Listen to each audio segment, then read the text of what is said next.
Presidente, Sra. Ministra, Srs. Secretários de Estado, Srs. Deputados, Sra. Ministra, antes de lhe colocar as questões, gostava de ainda fazer algumas referências a algumas das notas que já nos deixou. Não temos, à partida, da parte do PCP, nenhum preconceito na abordagem à validade pedagógica da retenção.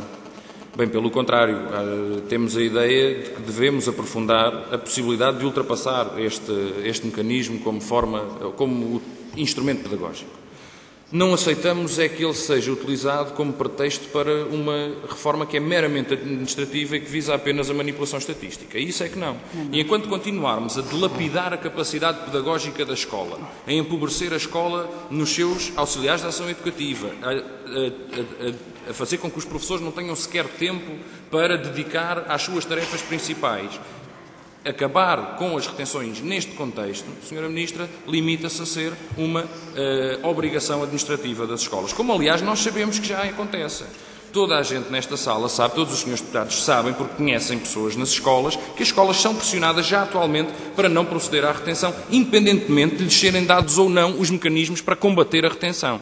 E nós tínhamos que apostar no combate à retenção e não na sua eliminação administrativa. E já agora, Sra. Ministra, a expulsão é uma nota de rodapé. A expulsão só saiu do Estatuto do Aluno por proposta do PCP, porque na proposta do Governo a proposta de lei do Governo trazia a expulsão como uma das medidas. E só saiu por proposta do PCP. Ainda bem que agora defende essa exclusão da expulsão como medida punitiva no âmbito do Estatuto do Aluno. Sobre o Estatuto do Aluno gostávamos de deixar 2 ou 3 questões. O PS viabilizou 2 documentos altamente preocupantes, profundamente preocupantes, o do CDS e o do PSD. 2 documentos que, por permissividade do Partido Socialista, baixaram à Comissão. A pergunta que temos para a Sra. Ministra é se a proposta de lei, esperamos que seja uma proposta de lei, que o Governo está a preparar para alterar o Estatuto do Aluno, vai convergir naqueles aspectos. Se esta viabilização tem uma intenção política de convergir com as concessões mais retrógradas que o CDS e o PSD fizeram verter naqueles 2 projetos de lei. O acentuar do caráter punitivo e autoritário e a desresponsabilização do Estado e da escola perante o sucesso. Sra. Ministra, o Estatuto do Aluno, no nosso entendimento, não deve ser um instrumento de promover o sucesso de forma administrativa dentro das escolas. E não podemos continuar a responsabilizar exclusivamente o estudante pelo que se passa de mal.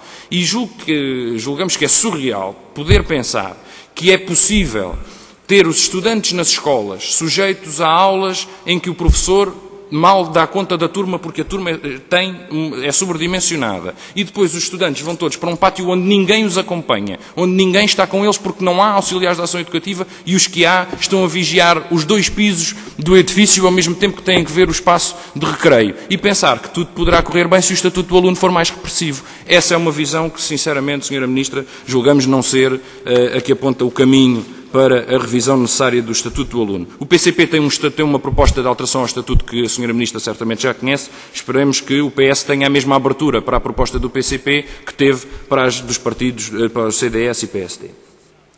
Sra. Ministra, sobre a parque escolar, a Sra. Ministra certamente não conhecerá tudo o que a parque escolar faz, e não temos motivos para entender que a Sra. Ministra quer esconder alguma coisa. Mas que a parque escolar tem um conjunto de procedimentos que não são recomendáveis e que não garantem a sua transparência, tem. A Sra. Ministra diz que cumpre a lei, nomeadamente o regime excepcional de contratação. Dizemos-lhe já que não cumpre, Sra. Ministra. Na fase 0, 1 e 2 não cumpriu. Não cumpriu porque não publicitou os critérios de contratação. Tão simples quanto isto. Pode até ter cumprido todos os outros itens da lei. Não cumpriu este. E este é só o único que garante a transparência dos procedimentos. É o único mecanismo neste regime excepcional que garante a transparência dos procedimentos. E pergunto-lhe, Sra. Ministra, uma coisa. Quem é que antes da empresa Parque Escolar fazia a gestão do património? Qual era o departamento do seu Ministério que fazia? E o que é que aconteceu a esse departamento?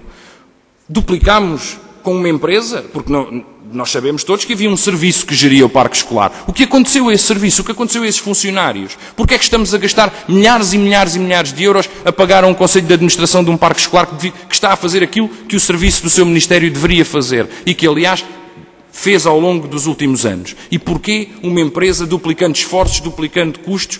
E o que é que faz o outro serviço agora, atualmente, Sra. Ministra? Por último, quem é que define, quem decide as intervenções e as compras da parque escolar? Quem define?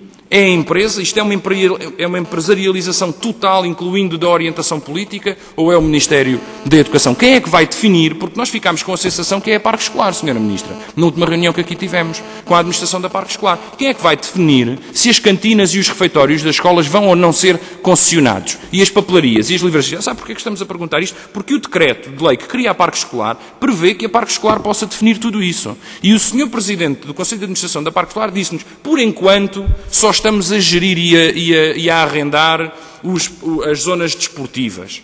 Mas está claro que pode, quando o Conselho de Administração entender, passar a gerir todas as outras áreas. Portanto, a questão que também lhe queremos colocar é quem decide sobre isto. Mesmo para terminar, Sra. Ministra, nós dirigimos uma pergunta por escrito ao Ministério da Educação, depois de uma reunião que tivemos aqui consigo na Comissão de Educação e que ficámos sem resposta, sobre números de professores contratados e os tempos a que estão contratados.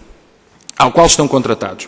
E a Sra. Ministra limitou-se a responder à pergunta do PC. Eu nem queria crer que aquela resposta era em função da pergunta que lhe fizemos, que a pergunta falava de números, perguntava e requeria ao Governo os números desses professores, e a Sra. Ministra, na resposta, limitou-se a dizer assim: o Governo tem noção do que são as necessidades permanentes das escolas e tem lá uns professores contratados.